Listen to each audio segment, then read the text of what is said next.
another exciting episode of Success Uncut with me, Talitha. Today we are talking to Beverly Walthour. She is here to talk to us about her business and how she's developed it into such a powerful business, helping so many amazing women. Thank you for being on the show today, Beverly. Thank you so much for having me here today. Absolutely, and this won't be the last time, so no need to thank us. So first of all, tell us a little bit about yourself and the clients that you serve with the business that you have. Okay, well, once again, I'm Beverly Walthour, and I am a business strategist for Christian female coaches and consultants, and I actually help them create consistent clients and income in their business, and that is done actually around clarity. They lack clarity, usually in 4 areas, so we work together on those 4 areas to help them get that clarity that they need so that they're able to draw in the clients that they want to serve in their businesses. Now, I like the fact that and a lot of times, and I'm saying this because a lot of times people are very careful when they talk about religion and business and politics. Those are things they're careful about. So you specifically help Christian women in business. Correct, right? I do. And I like that, I love that. And what I'm going to ask you now, because I know we have to kind of tread lightly, is that, do you find a lot of times that Christian women in business lack the ability possibly to be stern in their business as far as hiring and firing and charging and things of those nature? Because those are the things that we like to talk about. We want to help people if they are having those issues. Yes, and yes to your question. Okay. All right. And I know as Christian women, sometimes we think that, we're serving, right? Because we're servers. That's what women do, especially our Christian women. And so we have a hard time charging for our fees because we think that we're serving God. We're here God's purpose. So talk to us a little bit about how we can serve, but also be good business women. Yes. So I certainly feel like anything you do in your life, period, that's you offering your services, that's you serving. And, as an entrepreneur, the thing is, you still have to be able to maintain your household. You have to be able to pay your bills, so your business, if you're in business, is to generate revenue. Like you want to bring in revenue into your business so that you can maintain your household. And so, for them, being able to let them know that it's a skill. Like you are offering a skill. You're offering people support in a particular area in their life. And so, and there's a value that's attached to that. And so being able to charge that value for that particular service. And so being able to help them see that, because just like you said, they're just like, oh, wait a minute, this is my ministry. And, I'm used to when I'm at home as a mom, or when I'm in the community, or when I'm at work, And so it's just a matter of kind of shifting their thinking a little bit to get them to see that, yes, what you have, that skill set you have, that's a precious commodity. And yes, people they need that service. And they will pay you for that service. They will pay you. And they should pay you for that service, because if you take the time to build a business, because it's a lot of hard work starting and building a business, I'm sure you can attest to that, right? Yes. So if you take the time to start and build a business, and then you pour into it the education that you have obtained in order to make that business a success, because education is not cheap, nor is it free. So if you take the time to do those things and you provide a service that you're good at, that is credible, that has references and testimonials, you should be able to charge a fee and people not think that it's just going to be a free service. Exactly. And that's one of the pieces that I work on with the women, is actually sitting them down. And some of the things you just named, the amount of time you spend in school, the experience that you have, whether or not it's been in your career, wherever that experience comes from, the amount of time that it took you to create whatever that service or like that has a value to it. And so assigning that value to it. So, but for them, getting them to sit down and actually see it. And once they actually sit down, they're just like, oh my goodness, yes, I have been giving these services away. I'm charging 2 cents an hour, to work with me. So wait a minute. So getting them to actually see that is key. And that's an issue too. After you actually muster up the courage to charge a fee, Now you need to figure out what you need to charge. And so sometimes we will, especially as women or as Christian women, we will undercharge because we are not absolutely certain that, number one, we should even charge a fee, and number two, we shouldn't escalate it because we want to be able to serve everyone. So we have to take deep breaths in between to make those woosah moments, right? And these are things right here on Success Uncut. We want to talk to you about these things because we want you first and foremost to know we're not complaining, we're not critiquing you. These are things that we all have been through. Mm-hmm. I've been through it. I know, Beverly, you've been through it. And so it takes us talking about these things and sharing our resources, sharing our experiences, so that you don't have to go through yet the same thing that we've been through in building our businesses, because we want everyone to be successful. That is true. That is true. And so when you get to that point now that you're charging for your services and you're educating, you're building your business, and now you're coming up with, how much do I charge? Mm-hmm. Right? So how do you work with the ladies in order to build up that confidence to say, I am worth this amount and I am enough, and the knowledge that I have, I am an expert in my field, and so I deserve this particular amount. Do you walk through steps or strategies? Yes, I do. And like I said, actually having them sit down and write out everything. So like I said, even what we talked about before, their educational background, their skill set, all of that, like literally writing it out on paper. And then now we're looking at the service that they offer. Okay, in this particular package that you have, we'll say, what's everything that you offer your clients in this particular package? And I say, we're going to write this out. So we literally write it out. And like I said, when they see those two side by side, and then they look at the price tag that they have assigned to it, it is literally like they will just pause, like literally their mouths are open, like, oh my God, Bev, I cannot believe I've only been charging this amount. And so one thing that I do, I scare them to death. I say, okay, triple it.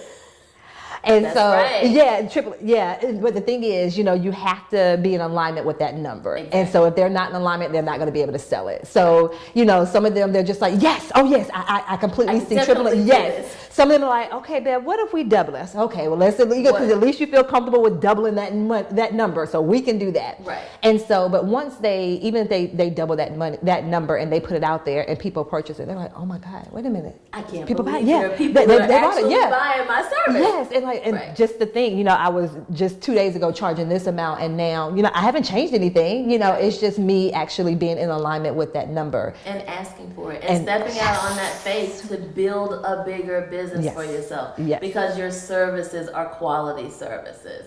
I absolutely agree with that. Exactly. So now we are dispelling myths, and we're talking about what actually is and what you actually have to go through in order to build that successful business. And so what we're going to do is we're going to slip away for a second and come right back, but we have so much to talk to you about in just a moment. We'll be right back after this.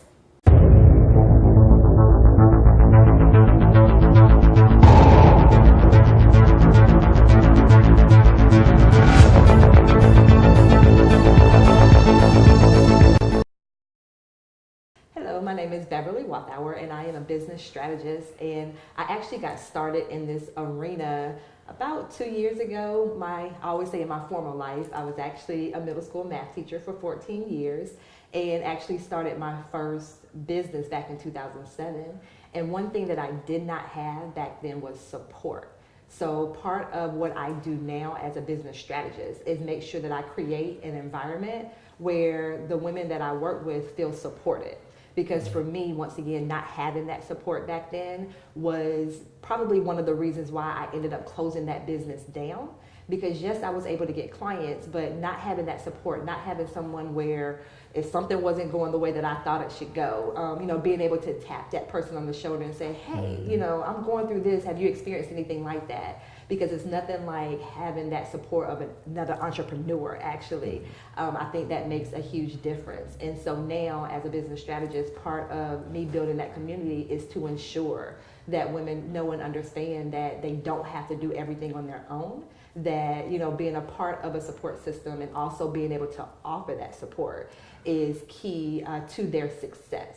And part of being able to build that type of environment, I feel like has really allowed me to have the success that I've been able to experience because I've been able to create that environment for them.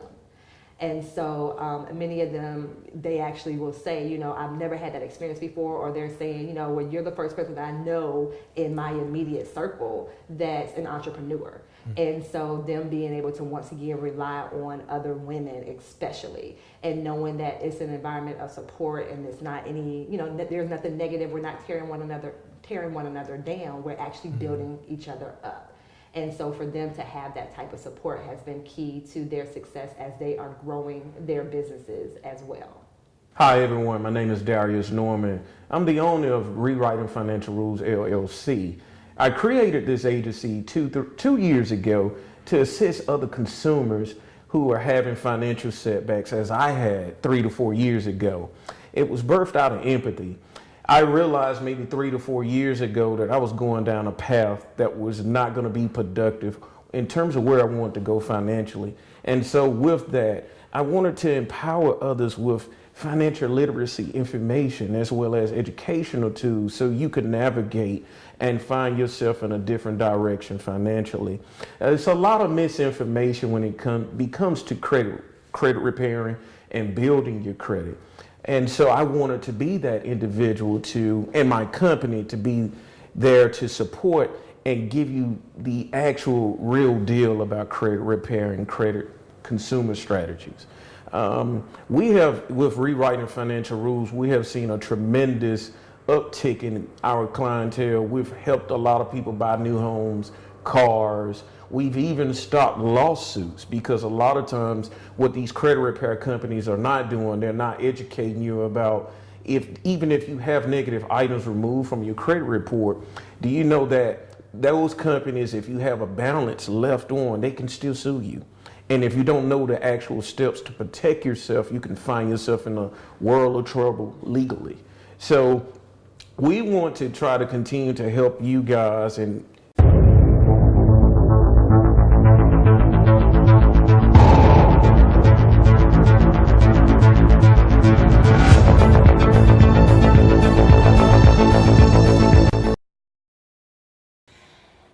back with more Success Uncut with me, Talitha. We're talking today to Miss Beverly Walthour, and she is the owner of an amazing company. Beverly, thank you for sharing yourself with us and all of this information for our Christian business owners, our Christian female business owners. Now, we are here to dispel myths.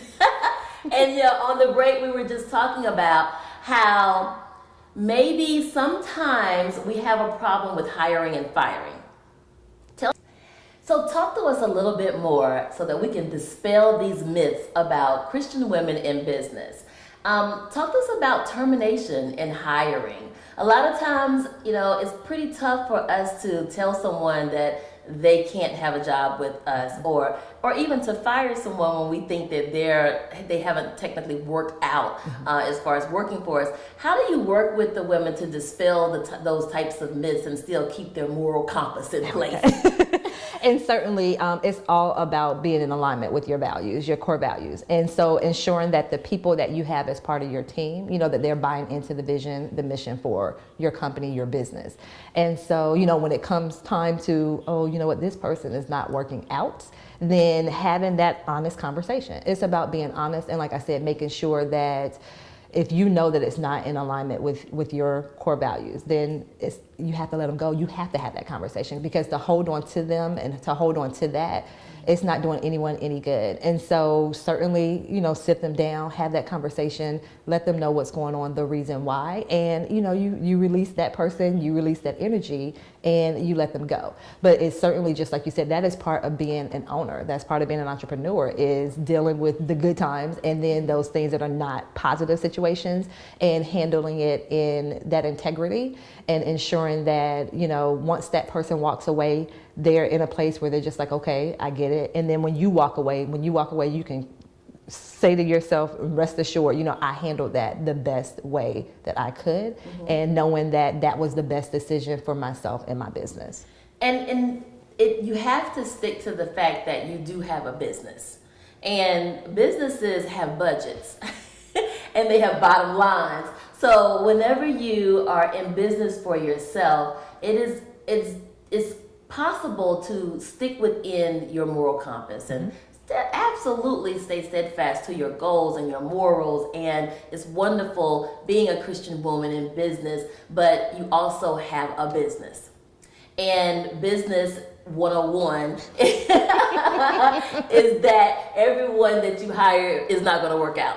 That you're going to have some good days, some bad days, that there's a hiring and a firing and onboarding process because that is business. And so to keep yourself out of that, keep those opportunities away from yourself that you have will just basically tear your business down eventually. Yes, right? yes. And I've actually also dealt with women when you said termination, also having to let clients go as well. Every client is not a client for you. That's the point. Yes. So, in that termination, it's that same vein as well. It's, all money is not good money. And, if that person is taking and draining from you, and once again, the same thing, let them go. And so, but Bev, they just offered me $5,000 to work with me.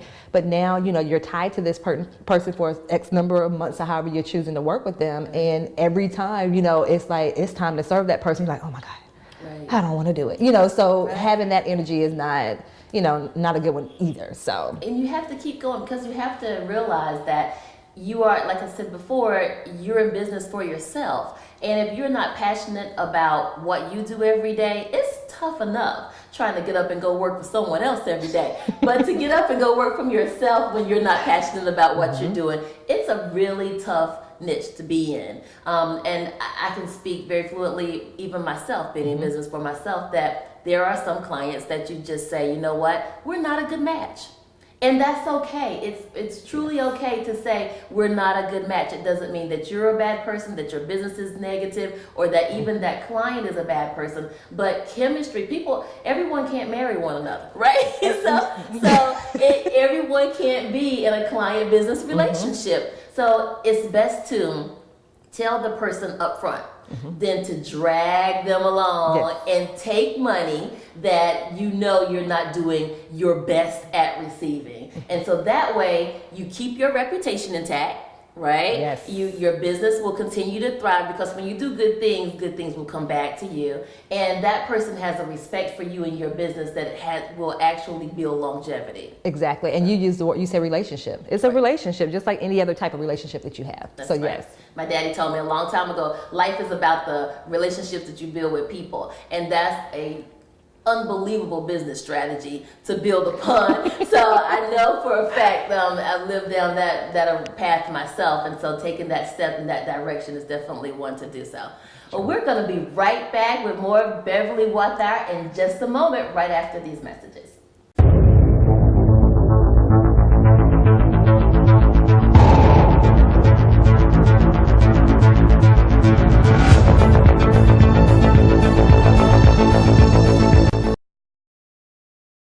My name is Beverly Walthour, and I am a business strategist. And I actually got started in this arena about 2 years ago. I always say in my former life, I was actually a middle school math teacher for 14 years and actually started my first business back in 2007. And one thing that I did not have back then was support. So part of what I do now as a business strategist is make sure that I create an environment where the women that I work with feel supported. Because for me, once again, not having that support back then was probably one of the reasons why I ended up closing that business down. Because yes, I was able to get clients, but not having that support, not having someone where if something wasn't going the way that I thought it should go, being able to tap that person on the shoulder and say, hey, I'm going through this. Have you experienced anything like that? Because it's nothing like having that support of another entrepreneur, actually. I think that makes a huge difference. And so now, as a business strategist, part of me building that community is to ensure that women know and understand that they don't have to do everything on their own, that, being a part of a support system and also being able to offer that support is key to their success. And part of being able to build that type of environment, I feel like has really allowed me to have the success that I've been able to experience because I've been able to create that environment for them. And so many of them, they actually will say, you know, I've never had that experience before, or they're saying, you know, well, you're the first person that I know in my immediate circle that's an entrepreneur. And so them being able to once again rely on other women especially, and knowing that it's an environment of support and it's not any, you know, there's nothing negative. We're not tearing one another down. We're actually building each other up. And so for them to have that type of support has been key to their success as they are growing their businesses as well.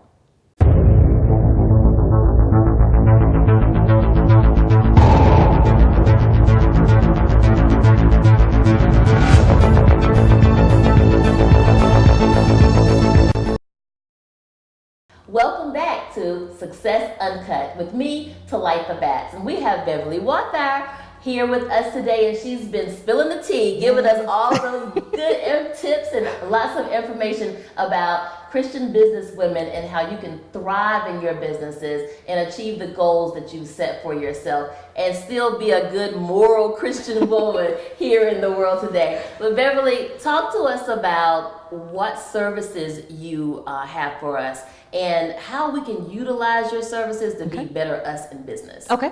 And so certainly the women that come to me, it's usually 4 areas that I work on with them, and it's all based on clarity. And so it's a matter of working with you to help you get clarity around who your ideal client is, your messaging, packaging and pricing, that's huge, and then your visibility. So when I talk about visibility, that's how you show up in the online space and offline as well, because, you know, your clients are all over. And so being able to ensure that, you know, it doesn't matter if it's your website, if it's your social media pages, if you're going to a networking event, you know, you are representing yourself, because you are your business, you are your brand.